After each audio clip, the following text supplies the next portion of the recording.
Manchester United traverse des difficultés et sa mauvaise performance actuelle est principalement due à une attaque peu performante. Les Red Devils envisagent maintenant de recruter un attaquant et le Marocain Youssef En-Nesyri est le favori. Cette saison, les Red Devils ne font pas vraiment vivre l'enfer aux défenses anglaises. Si Harry Maguire et André Onana sont régulièrement moqués, la défense mancunienne s'en tire bien dans les chiffres contrairement à l'attaque. Avec 18 buts marqués en Premier League, Manchester United bat des records de médiocrité. Seul Sheffield United fait pire que les Red Devils cette saison en Angleterre. Il n'y a qu'à voir le nombre de buts marqués par chaque attaquant du club mancunien pour être effrayé. Marcus Rashford a marqué 2 buts seulement, et domine le classement.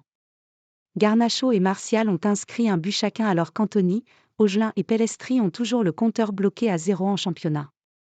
Manchester United a besoin d'un attaquant efficace et vite.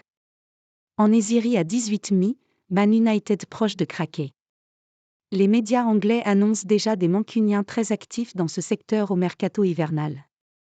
Leur première cible était le Guinéen Serhou Guirassy mais l'attaquant de Stuttgart sera difficile à faire venir.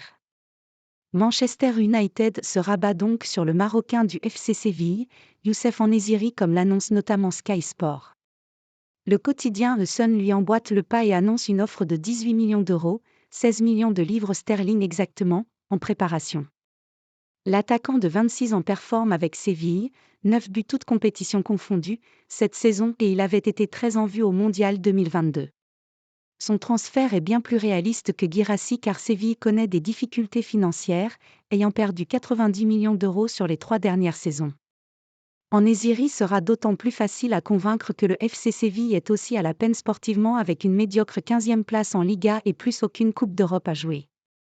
La perspective de retrouver son compatriote Sofian Amrabat pourrait aussi entrer en jeu.